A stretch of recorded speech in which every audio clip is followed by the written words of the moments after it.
Hello NCCP and friends, I'm Pastor John and we thank you for joining us for virtual worship this week of July 12th, 2020. We're in the second week of our Discipleship Series that we call Here We Grow, and so we welcome you. What do we have in common with ducks, guinea pigs, and apple trees? Apple trees need to be planted by one another to bear fruit. Guinea pigs need a buddy nearby in another cage, and ducks need a friend to swim around with. That's how apple trees, ducks, and guinea pigs thrive, and that's how you and I get along in life as well. We all, and that's what we have in common with them. We need to live, and we need the sense of belonging in community. It's not just a want, it's not just a desire, but even it's part of Maslow's hierarchy of needs. Behind our physical needs and safety, the sense of belonging is right there. We become especially aware of this in our transitions in life.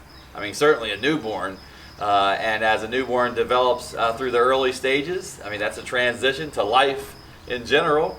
They find it very soon, this need of belonging to their mom or their grandparents or siblings, any human being around that's going to meet their physical needs and their safety. We find it in transitions as we get older, as we go off to school, or we change schools or grades or classrooms. And then later in adult life, as we move on to the military or college, or a new job in a new town. Anytime we move, we become acutely aware of this sense of belonging. Whenever this sense of belonging is on the line, in other words, we sense it and we feel it more than ever. It's helpful to think about our sense of belonging when we're thinking about discipleship, and we're going to use 1 Peter this morning to dive into that a little bit more in a deep way. This belonging is the foundation for discipleship.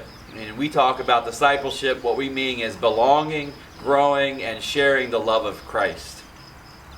For those of you that don't know, maybe you're joining us online for the first time, or in our new configuration of the parish. I am from West Virginia. I grew up in a small town, a small community called Summit Point, and it's there where I figured out early on what a wonderful feeling it was to belong. I belong not just to my household, my parents and my brothers, but I got that sense of security and fitting in throughout the whole village. Every household, I felt like I was part of the family. When you feel that way, that's the essence of belonging. Now, I became more aware of it, actually, as I moved out of that community. And later on in life, as I felt a call to ministry, Melissa and I, we began our ministry close to home in Jefferson County, West Virginia for a few years. And then we moved to Frederick, Maryland. Now Frederick, compared to Summit Point and compared to Ranson, where Melissa was raised, is completely different. And to move into that community, let's just say you don't automatically get a sense of belonging. And so, that Maslow's hierarchy of needs, I had a house over my head and food. I felt safe and secure, but man, did I search for belonging. And then 3 short years later, after we started to settle in and feel that through our church community and through our neighbors in Frederick, we had to up and move all over again. And we moved to this area in the edge of Baltimore and Carroll counties. Here in Hampstead is where we make our home now. And again, we had to start all over because another transition. And then not only did we have to belong, but we have 7 kids. We've had a few of those since we've been here, but our older kids, Annika, she had to sense and find a new place to belong, and she found it in D&J's, which is a dance troupe. Asher had to find a new set of friends and a new place to belong, and he found it through athletics. Lydia, the same way. She found it in scouting and cheer. And our daughter Marley, who was already born when we moved here, same thing. She had to find out, where did she fit in? Where did she feel secure? And where did she find a group of people that were like her? And so that's what we do in life's transitions. Peter knows about this and he gets it. He's writing this letter to a group of Christians, new Christians, that are living away from home. And so he's writing to a group in Asia Minor, which is a modern day Turkey. And so they're in diaspora. They're out of their homeland. And so they're living in cities and villages where there are different kinds of customs, different cultures, different ways to worship, different ways to work and do transactions. There's no immediate family, for instance, that they can call on. And so they know right now, they have an acute sense of this need for belonging because they simply don't have it. And so when he writes things like, "Come to him, a living stone, though rejected by mortals, yet chosen and precious in God's sight, and like living stones, let yourselves be built into a spiritual house to be a holy priesthood," he's juxtaposing our physical houses and our buildings that they've left behind, and to a real lasting relationship in Jesus the Christ. He says, yeah, you might not belong to your homeland now. You're in this strange new place and new people and new culture, but you can belong in Christ. That's, again, the essence of discipleship. And so Peter is calling them to a relationship with God through Christ that will be long-lasting. Yeah, our friends and our family and our places that we live might come and go, but Christ is everlasting. And he's saying that's where you need to find your belonging, no matter where you live. And then he writes in verses 9 and 10, "But you are a chosen race, a royal priesthood, a holy nation, God's own people, in order that you may proclaim the mighty acts of him who called you out of darkness into his marvelous light. Once you were not a people, but now you are God's people." Again, here we get a glimpse of really the second part of what it means to belong in terms of discipleship, and that is you not only belong in Christ, but to really get this need of a sense of belonging met, you need to belong in community. And again, so what Peter's saying to these people that have been dispersed is that you find your community not just in your tribe that you're living in and around, but in the people of God that are in your community. And so find this place of worship that's worshiping Christ and get your sense of community there. And so now you belong in Christ, an everlasting living stone that's going to be there forever, a rock. And you're going to find a community. This is discipleship. And it's the key to having that need of belonging met permanently. One of the things during this quarantine time for you and I is, and for our kids and family members, we've had some of the systems that we've had in place to meet that need of belonging, we've had those shut down. And so we've had plenty of time to contemplate, where is it that we belong? Or we miss those things that we go to that help give us the sense of that belonging. But not the church. We didn't shut the churches down.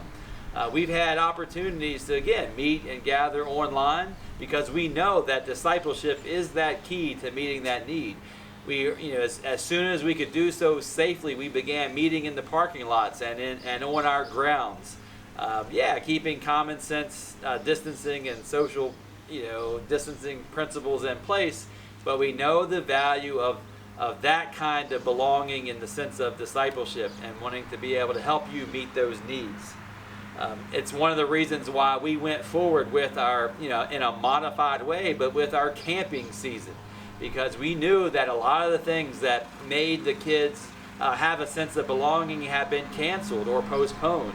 And so, what rings true summer after summer of inviting kids to our campuses to experience camp, we wanted to make sure that it was still there for them this summer, because a lot of times that's the entryway. That's the place where they hear about belonging in Christ for the very first time through sports and arts and STEM and agri-science.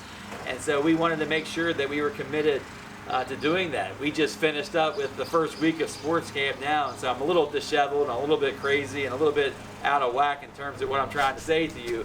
But that's the point. We wanted to make sure that we offered that for them. And it's important. Our daughter Annika is our oldest, and she's 17. And this time last summer, she moved to New York City as a young teenager to go to school. And one of the first things that she did was, as she was searching for a new place to belong, was, she seeked out a church. And she tried a few different ones that were closer to her campus, but she had to walk a little further across the Central Park to get over to a United Methodist Church, a cross and flame that was calling her as a place where she knew she could find a sense of belonging in Christ and community. And she did that, and we were so proud, not just that she did that, but we were also proud of our church because it was the place that she could draw on from her experiences here in the North Carroll Cooperative Parish as a young girl growing up. That made her confident that she could find that away from home. So yeah, she couldn't take her systems of D&J dance or her close friends that she made here, but she could find that sense of belonging in a church, much like what she experienced here as a youngster in the parish. And so that's why it's important as a parish and as a community of faith that we explore what it means to be disciples of Christ, and we share that with others. Because we have people all around our community like Annika, young people, older people, and everything in between that have that search day and night for places to belong. And so we have a responsibility, because we have the antidote.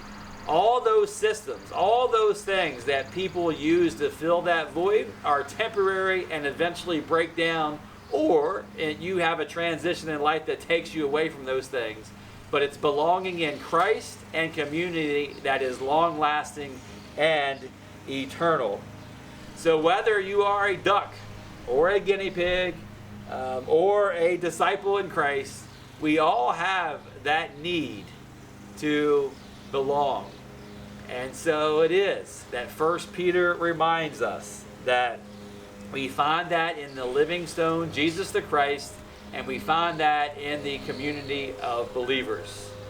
And I ask you this week to spend some time with chapter 2 of 1 Peter and read over those words and be encouraged that no matter what else is going on, no matter whether our stay-at-home orders stay relieved or they get put back in place, no matter what has broken down around you in terms of your systems of belonging, you have a place in Christ, and you have a place in Christ's community. Whether it's virtual or in person, you have a family of God. And that's my prayer, that you'll claim that, and that we'll reclaim that together, and we'll share with others. Amen.